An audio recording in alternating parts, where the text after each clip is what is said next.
Our speaker today is Arlene Pellicane. Arlene is the host of the Happy Home podcast and author of several books, including Parents Rising, Making Marriage Easier, and Screen Kids, co-authored with Dr. Gary Chapman. Arlene has been featured on The Today Show, Fox and Friends, Focus on the Family, Family Life Today, and the 700 Club and the Wall Street Journal. She is the spokesperson for National Marriage Week and has been happily married to her husband, James, for more than 25 years. They have 3 children, including their youngest, Lucy, who is here with us. And Arlene encourages parents to raise children who are ready for life, not just life playing video games. Would you welcome Arlene Pellicane? Thank you so much. It is so wonderful to be with you. So I have 3 children. They are now 2 in college and 1 in high school. And when my oldest, Ethan, was a wee kindergartner, he got a special present. I'm gonna show you a picture of Ethan and the kids. Lucy and Noelle are the sisters there. And from his cousin, he got a bag of peppermint Oreos. Now, I love peppermint Oreos. We don't keep peppermint Oreos in the house because we love peppermint Oreos, but he got them as a present. And as a very conscientious mother, I said, Ethan, these are good, but you know what? They're not healthy, so I'm gonna put them on the top shelf, and when you want one, you can ask me for one, and I'll give you one. Okay, Mommy? Ethan's okay. Well, there they are. I'm writing, it's late at night, and I'm just thinking, cannot stop thinking about those cookies, day 1. About by day 3, I'm like, I'm ready to act. That kid does not know how many cookies are in that bag. I am going to take some cookies. Like, how will he even know? So I eat 3 cookies. This is amazing. I love these cookies. A couple days go by, I have eaten now the first row. I am thinking, the kid is 5. He cannot count that well. He doesn't have a conceptual feeling of how many are in this bag. So I eat the first row. I eat the second row. And by the 3rd row, you're just like, I'm going for broke. I mean, we've gotten this far. So I eat the whole bag, and I am just banking on the fact that my son will not remember that he got those Oreos. Valentine's Day. You know, does anyone have those kids that are like the old souls? Like they're very wise, they're very little, and they're like, you should do that. That's Ethan. So he hadn't asked me for them. And on Valentine's Day, he says, Mom, it's Valentine's Day. This would be an awesome time to bring some Oreos to school. Can I have my Oreos? And for the first time, he looked at me like, oh my God. I said, Ethan, I ate them. And he's like, you ate them? All of them, Mom? You ate the whole bag? He's like, that was my Christmas present. I'm like, I know. I just can't. I couldn't help myself, and I'm so sorry. And I was very repentant, and I went to the store, and I got a new bag, and I gave it to him, and I never touched him again. But my friends, I cannot be left alone, with no accountability with the Oreos. And something is happening in our society where kids have the Oreos and their video games and their social media and their phones, and no matter how good your kid is, they cannot stop eating the Oreos. And so I want us tonight, as we think about screen time safety, right? We're all this time, we're gonna be talking about how can we keep our kids safe online. And a lot of times we think of that as a filter or as, something to block something. But there's more going on, and in this first session, we're really gonna talk about the brain. What is happening in the brain of my child as they interact with what I like to call digital candy? So I want you guys to think of this as digital candy or digital vegetables. So there are, can your child be on YouTube learning another language or learning how to cook you an authentic Italian meal? Of course they can. But when you ask your child, what are you doing on YouTube? Are they saying like, oh, I'm looking at a water well in Africa that I may want to support? This is not how children, they are not eating the digital vegetables that are available to them. And just like in the real world, we do not gravitate towards vegetables. There's not a kid on earth that's like, that Halloween thing with all that candy, that's awful because I really love just eating vegetables, okay? There's just no child is like that. And so for us to be able to think in this way, digital vegetable, digital candy, and in the same way, a little bit of candy is fun, a little bit of digital fun stuff, that's okay. But if you're eating candy at breakfast, eggs and candy, Lunch, apple and candy. Dinner, chicken nugget candy. Like there's a little bit of a problem physically when the candy is eaten all day long. And the same is true digitally speaking. So think of what is this digital candy doing to the brain of your child. Because the idea here is we all want children who have fully developed brains. Nobody's like, oh yeah, I don't mind if my child's brain isn't fully developed. He or she will just be like everybody else. That'll be great. Nobody wants that. But unlike a broken arm, if your child breaks their arm, you can see that. The sling, you can see what they can do, what they can't do. You're praying for the day that this heals up so that they can start doing stuff again. But that's visible. But just think, how much more does your child need a brain than an arm? But we don't see the effects of what's happening inside the brain. So when we think of safety, we have to realize, wait a minute, what's going on in my child's brain? Dr. Victoria Dunkley has studied the effects of screen time, and she says this: with screen overuse, the reward pathways get overdeveloped, and the other pathways and other parts of the brain are underdeveloped. We can actually see this in brain scans. We can see certain brain areas have atrophy or shrinkage. Screen time causes a brain to be smaller and less connected. Okay, so say, Dr. Dunkley, what does that mean? What is being overdone and what's being... So let's say your child's playing video games and you're like, wow, like they are really in the zone. Like I cannot get this child's attention, right? Because they're playing video games. Well, when they're in the video game, most likely it's like intense, right? Like maybe it doesn't start that way. It starts very sweet and nice and slow. But in time, and not very much time, it's gonna get more intense. And your kid's gonna be there and they're gonna think like, man, I gotta run, I gotta fight, I gotta shoot, I gotta dodge, I gotta do this stuff. And the body thinks, whoa, this kid's in trouble. So the stress cortisol rises. So it's like the body feels that stress, like I gotta give this kid the energy that they need. The fight or flight is stimulated, like I gotta get out of here, right? And then there's this lovely part in the brain, the prefrontal cortex, which is like the executive decision center of the brain of your child. They say that this doesn't develop until age 25, but now they say till age 30 because it's just taken so long to get there.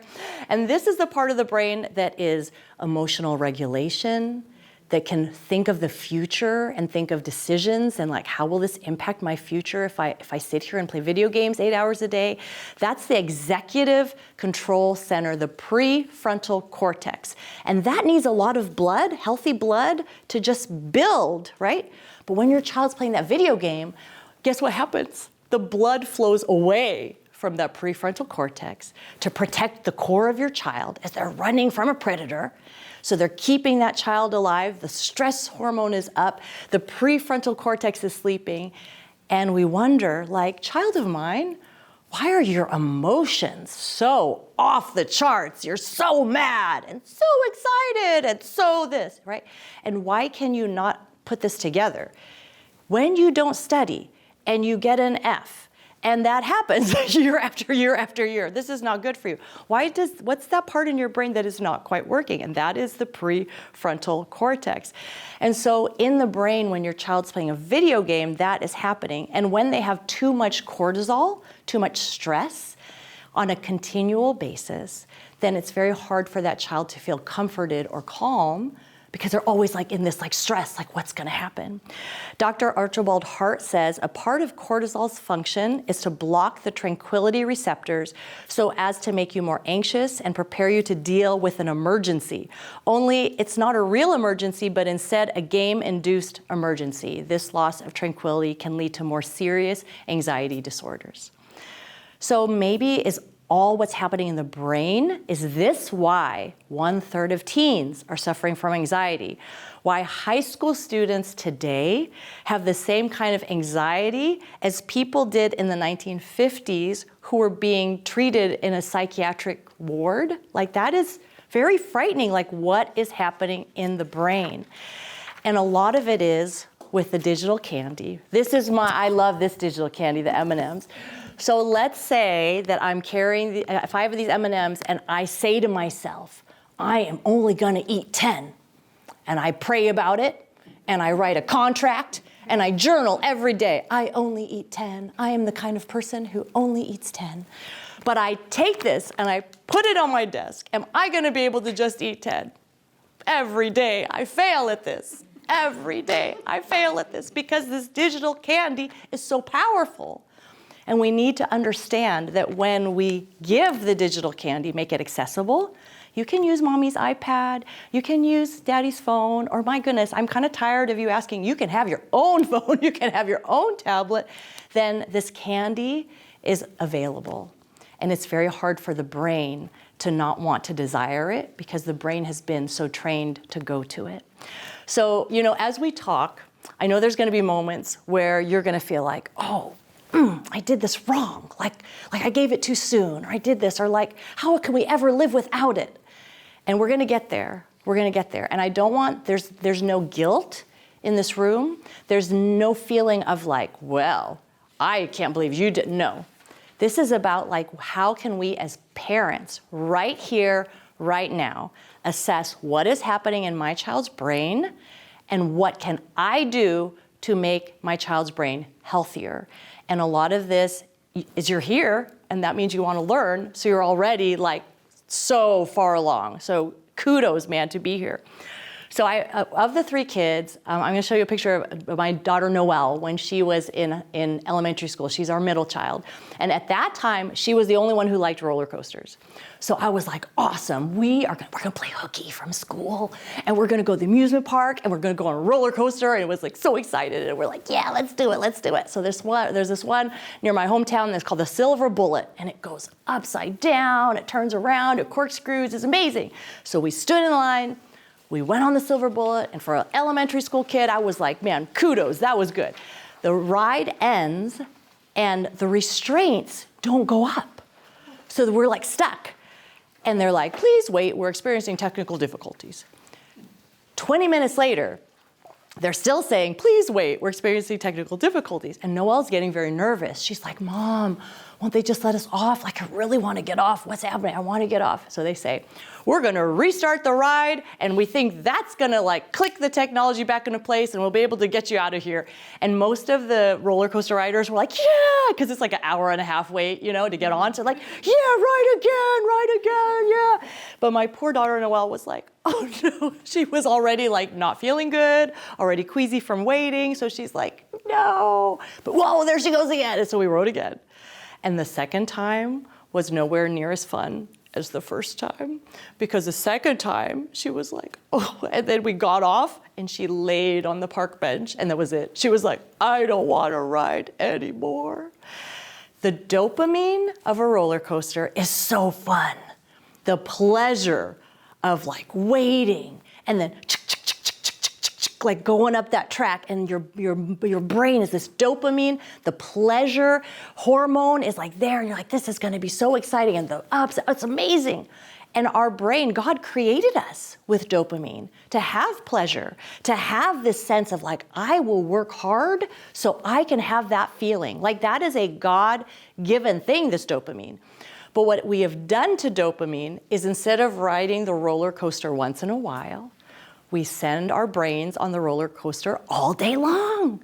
Because for my child, Noelle, when she went on that second time, she's like, my brain was done with all that pleasure seeking and yay. And what kids do when they're watching YouTube, when they're on a video game, when they're on social media, and just like, did anyone comment? It's that kick of dopamine, that pleasure that they want so bad that keeps driving them back. And so we wonder, okay, this dopamine, a little is okay, but is it being overdone? So it's a question you can ask about your child's brain. Is my child getting too much dopamine? And one way you'll be able to tell is just what are their emotions like. So the way dopamine used to work is kind of like this. Your child wakes up in the morning. You're serving their favorite cereal. Their dopamine like, yay, that's so good. They go to school. My friend is sick today. Oh, I'm a little sad. But at lunch, so-and-so sits with me and I really like them. And then they go home and they're like, oh, I have to do my homework. But then, oh, Mom is making my favorite kind of pie. So it's kind of how life works, right? There are ups and there are downs, and you kind of go with it. And the dopamine brings you up, and then sometimes you're disappointed. And you know the saying, what comes up must come down. So with dopamine today, it's not like, oh, look at the pretty butterfly. It's like, look at that video game that is so completely immersive, and it's this massive game, and I'm killing it, and all these guys are with me. So they're just, that dopamine is just going to the sky, right? And then when it's over, it goes way down. So now your son's like, why do I have to do that? I don't want to do my homework. You can't make me stop. And you're just like, what has happened to my child? Because big ups and big downs. And girls on that dopamine, wow, I'm so popular. They all like me so much. Like 30 people like my photo today. That's awesome. My goodness, it's amazing. And then bad comment. Wow, those are ugly shoes. And she's way down here and she's like, my friends hate me, right? And you as a parent are like, what is wrong with my child? Too much dopamine. Goes way up, comes back way down. And once you taste that dopamine, the thrill, it's hard then to find the thrill other places. If your child is just loving it in video games, they're killing it in the video game, and you say something like, hey, we're gonna take a walk around the block as a family, want to come? No, I don't want to come. We're going to dinner with grandma, want to come? I don't want to come. We're going to church tonight, want to come? I don't want to come. Because those activities in the brain do not produce the same amount of dopamine. I really like, we throw away around this word addiction. My child is an addict, and we almost laugh about it, like, oh, they're so addicted to this video game. They're so addicted to their phone. They couldn't be away from their phone. So let's talk in the brain, like, what would this really look like? How should we use this term addict? And when you talk about a behavioral addiction, it's something you return to again and again that you cannot stop, even though it's bad for you in the long term. So it's something that this is bad for me, but I cannot stop doing it.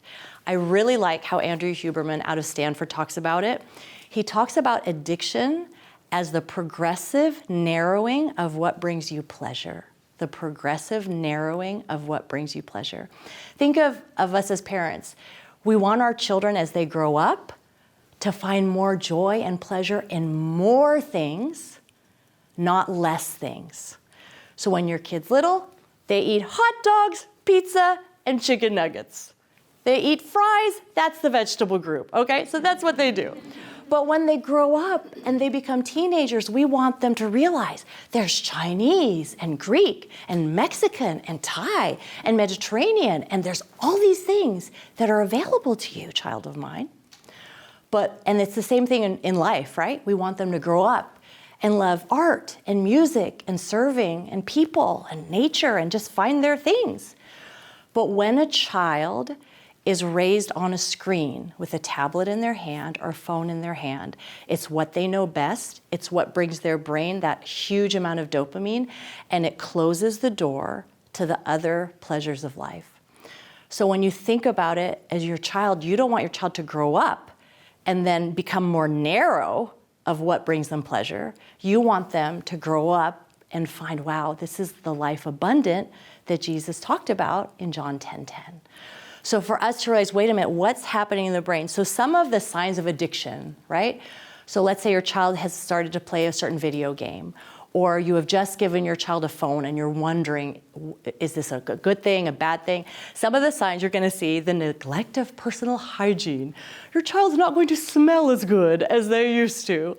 You're going to see the loss of other interest. Maybe your child used to really love soccer, or they really were a reader, or they loved something, and then you see them slowly or dramatically not doing those things anymore. They use it for escaping, that something's hard at school, they escape to the screens. They don't feel like talking to their brother, talking to their sister, talking to you as your parents. We escape to the screens. The grades are going down. They're no longer interested in the sports and the music like they used to. They're spending money gaming, and they're always asking for more time. So when you start to see these things, especially if you see a lot of them at once, then you've got to go, okay, we have a problem. Now the good news as parents is, unlike, let's say your child was diagnosed with a brain tumor or something. I mean, there's very little. You can pray for sure about that, but there's not that much besides good diet, perhaps an exercise that you could do for that child. But let's say your child's brain is rotting out because they're just playing video games too much. or they're just on social media too much, or they don't have enough time with people and they're just with that screen too much. There is a solution for this. I, as a parent, can intervene and do something. So I really want you to feel emboldened and empowered to say, this is good news. This is not bad news. This is good news. I can do something to help my child's brain get healthier. So use this little matrix of casual, at risk, addicted. Casual, at risk, addicted. So casual would be like, oh, my child plays a video game on the weekends. We play for half an hour, it's fun, and then we stop and we go do something else. They don't ask about it, it's not a source of conflict, we're just casual, fantastic. At risk is, yeah, we play that over the weekend, but then all week long, they're like, Mom, Dad, how come we only play over the weekends? Everybody else gets to play 1 hour a day at least. Why can't I play every day? They're asking you all the time, all the time. I want to do it more. Why can't we do it more? You're the strictest parent there is. They're asking. Then you know, okay, this kid is at risk. This is kind of important to this kid. And then your addicted kid, of course, you're like, hello, it's time for dinner, food being served, you know, all the things that you can't get the child to do their homework. They don't come to dinner. They don't do their chores. They don't want to go on a camping trip because that would break their Snapchat streak. You know, whatever it is that they don't want to do anything else. They just want to sit with their computer, with their phone. Then you know, okay, they're addicted. So you know what? Children aren't going to stay frozen in one place. Your child might be casual today and addicted a year from now. Or they might be addicted today and be casual after you start realizing things and acting, you know? So just realize this is a fluid thing. And when we see our children moving from casual to at risk to addicted, that is our signal. Go signal, parent. Let us intervene. Let's get you back to a more casual relationship, okay? That we're trying, and talk about it with your kids like, I am not trying to be the meanest parent ever. That's what they're gonna say you are when you say we're going to take away this video game. We're gonna put this on pause for 2 weeks and just see if your grades can come up. They're gonna say, you're the meanest parent ever. You do not understand. They're gonna be nothing but casual. There's nothing casual about how the way your child will feel about you. And this is our time as parents. That's just our job, to take it and be like, I know, but I love you and I'm gonna intervene. Because guess what? If we don't do the ugly thing now to intervene and kind of bring it back, guess what happens? We get to be all like, let it just go. But then later, 3 years later, you're like, oh, you're in college and I'm picking you up because you have not been going to class for a whole semester, okay? Which happens to a lot of people. So realize that, okay, I've got to do something about this. One study asked 1,000 students to go without their phone for 1 day. So one day they just said, will you please put down your phone? And a ton of them could not do it for 1 day. And they came back and they said like, it's like, I was like itchy and I had all this anxiety and I couldn't do it because it's like a addiction. They literally would say like, it's like crack. I need it. And so we don't want children who need this brain binky, right? They're like, oh, in order for my brain to work, I have to have my binky. You know, I'm 20, I'm 30, I'm 40, but all I do is spend time with my brain binky. We don't want that. The same way you take that pacifier out because you're like, okay, buddy, like this isn't working for you anymore. The same thing, we can't let the brain be so attached that this is all the world they know. They've got to be able to read. They've got to be able to write, to communicate, to go through hard things, all those things that the brain has to learn those things. So let's talk a little bit just about ages and stages of brain development and kids. So this is my son, Ethan, the one that he's in college now, but he used to love trains. He loved Thomas the Train. He loved all these things so much. And so we took him when he was little. That's my dad. So Grandpa and him, they went on the train and it was so exciting. And then here you'll see Ethan, a close-up of him on the train and see that brain. It's like looking outside like, wow, this is amazing. So that brain from birth to 5 is just coming alive. It's just forming all these synapses to others. It's just forming a huge network.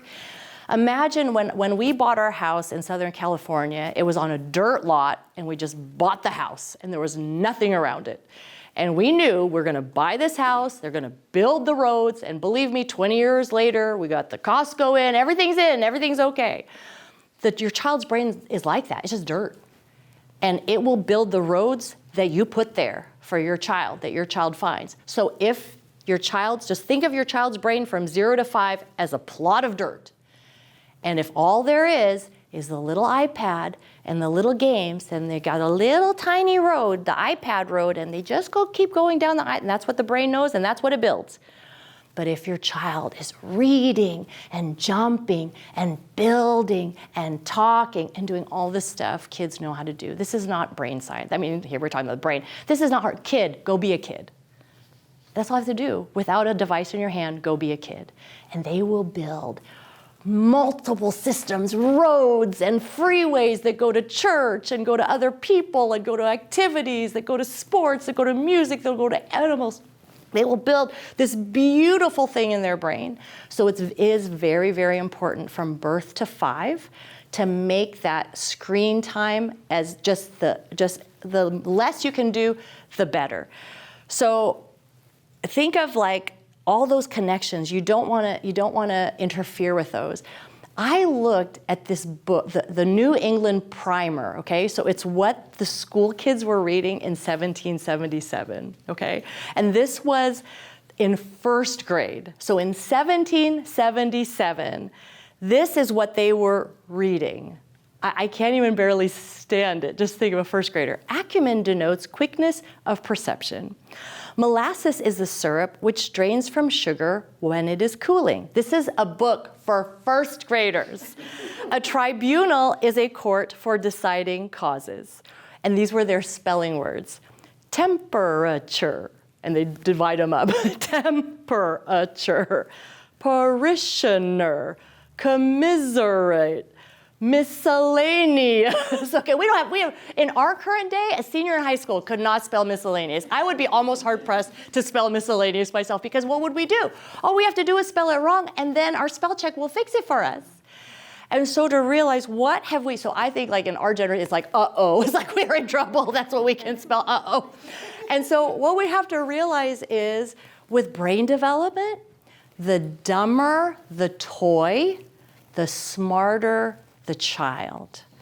The dumber the toy, the smarter the child. When your child has just a stuffed teddy bear, what happens? The teddy bear gets a name. The teddy bear comes to life. The teddy bear develops a personality. My teddy bear doesn't like that. Oh, and then they play house with the teddy bear. They race cars with the teddy bear. They do all this stuff. And guess who's growing? The kid.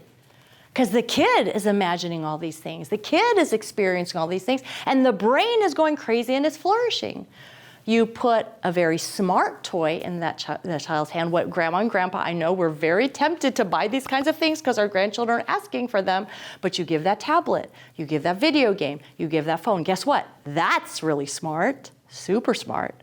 And all your child has to do is press the button, swipe, press the button, and they feel like they're a genius. Like, did you just see what I did? And it is impressive. It is impressive. But guess what? You just press the button. You don't know how to spell commiserate. I'm sorry, child of mine. You just know how to press a button. And so for us to understand, okay, wait a minute, in the child's development, it's really important that they are not overexposed to technology, and maybe that means that we've got to keep these tablets and phones away from our children, because to think we can put the digital candy in their proximity and think they will not use it we are kind of fooling ourselves. So this is a picture of my son Ethan when he was 13, and we're by the Hoover Dam and we're going biking. Believe it or not, so we're talking about that brain spurt between 0 to 5. There's another brain spurt at age 13-ish, 12, 13. So you think, oh my goodness, good Lord, when those kids are like going through the puberty and they're going and this thing, you think that's when they get the brain spurt? Are you kidding? Like that's like a sense of humor. Dr. Jay Geed from the National Institute of Mental Health says it this way: our leading hypothesis is the use it or lose it principle. If a teen is doing music or sports or academics, those are the cells and connections that will be hardwired. If they're lying on the couch or playing video games or watching MTV, those are the cells and connections that are going to survive. So what your 11, 12, 13-year-old is doing, their brain, that's most likely what their adult brain will be doing, because that's what the brain is learning. And there's this huge brain growth during that time. And what the brain will do is what is not being used will be pruned away, because the brain is very effective. Like, oh, you don't shake hands and look at people and talk to them. We don't need those, and they just prune them away. You don't ever do math. Great, let's just prune that away. And so realize that, wait, at puberty, I actually need to be more active, not less. Not like they're growing up and now, oh, I should just let them go like everybody else. Wait a minute, their brain really needs a lot of help. Now, why is it so hard for the brain to not eat this digital candy? And the book Screen Kids goes into this in more detail, but let me just touch on 3 main things that I think are helpful. The first thing is there are no stopping cues. Remember how TV used to be? You'd wait for your favorite show at a certain time of day, and you'd have to watch it at that time, and then the show would end, and then you'd go to bed because there was a stopping cue. You had a newspaper. There was a front page, a back page. You folded it, you went on your way, never thought about it again. What happens now? There are no stopping cues. You have your phone, and all day long, you're looking at the news. You're seeing like, well, what happened now? Because there's no stopping cues. If you take out your child's social media or yours, and you start scrolling through it, when does that end, child of mind? It's bottomless. It doesn't end. The designers created it that way so that your social media feed would never end, because they are selling your attention. So to realize, wait, this is set up that there are no stopping cues, so I, as a parent, have to come into the child's life to be the stopping cue, because they're not going to do it themselves. So no stopping cues. The second one is screens provide unpredictable rewards. When they did this experiment with pigeons, so they take the pigeons in the 1970s, Michael Zeiler did this, and they'd see predictable, peck, peck, peck, peck, pellet, peck, peck, peck, peck, pellet, like a predictable reward pathway, or unpredictable. They could peck for 2 hours and then finally get a pellet, and then peck once and get another one. Whoa! So that thing being unpredictable, that made these pigeons peck twice as much as these pigeons, because we love what's unpredictable. Instagram, your child will post a photo and wonder, did anyone like it? Did anyone say anything? Did anyone say it? And they'll wait, and they'll wait, and they'll wait, and then boom, 52 likes. Wow! Do you know Instagram holds that on purpose so that your child will become more anxious to think, like they're streaming in 1, 3, 4, whatever. They hold them on purpose so that your child is like, gee, I wonder what's going to happen. I wonder what's going to happen. Then boom, and then guess what? Dopamine. Oh, I got 53 likes. That was amazing, because it's unpredictable. So to realize, wait a minute, this is not good, that this social media, whether it's YouTube, Netflix, whatever, they are really using our psychology against us. Instead of opting in to watch something, right? You have to opt out to watch the next episode. What kid is gonna opt out to watch when they've just put a cliffhanger on and said like, oh, like they're gonna be, oh, I really need to go to bed now. Like, you know what's gonna do that? So no stopping cues, unpredictable rewards, and then screens tap into the power of goals. Our brain, we like to set goals.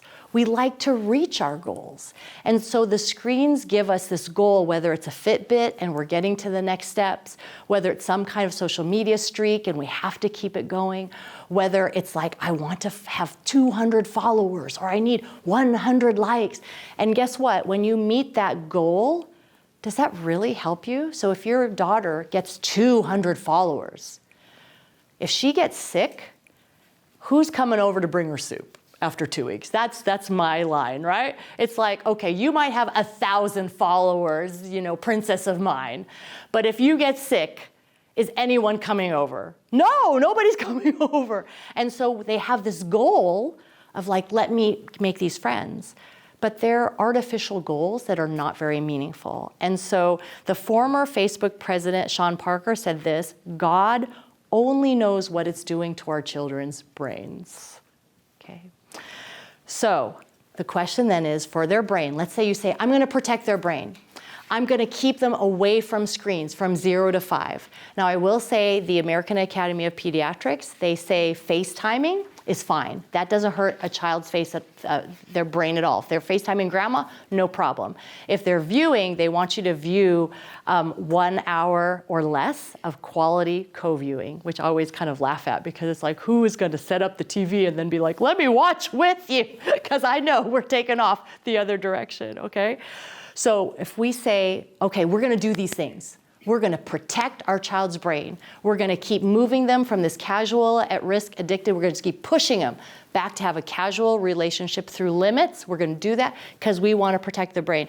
But wait a minute, we live in the 21st century, and everything's going to be on the computer. And won't your child be left behind? Like, won't their brain be left behind because they won't understand technology like all the other kids? Like, wait a minute, maybe I'm doing a disservice to their brain. Well, at UCLA, they did a study, and what they did, Dr. Gary Small, he took a dozen people who did not use the internet, and he took a dozen people who were on the internet all the time, and he scanned their brains. And indeed, their brain scans were different.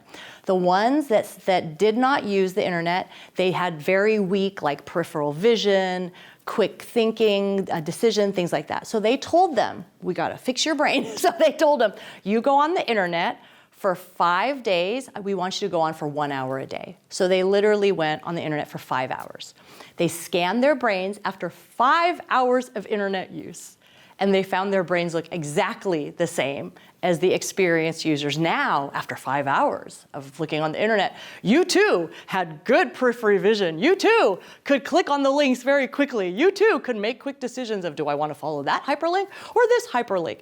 So that skill of learning technology for the brain is pretty easy. Just think of the 2-year-old. They don't need a little tutorial.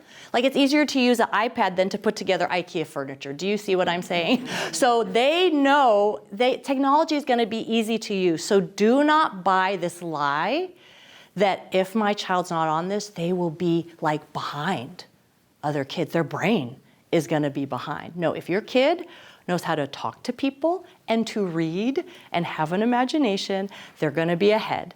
And by the time your child is older, technology is going to be so easy. I picture that they're going to have this little intercom, and they're just going to be like cheese pizza, and a drone will drop the cheese pizza within 10 feet of the kid. I really think it's just going to get easier. It's not going to get harder to use. So it's the brain that must be protected. So as we close out, these are some ideas of how you can protect your child's brain at any age. Downtime. They need just that quiet to be able for their brains to relax. Just think they've been on the roller coaster all day long, and they need downtime. So when they say to you, I'm bored, you're like, good.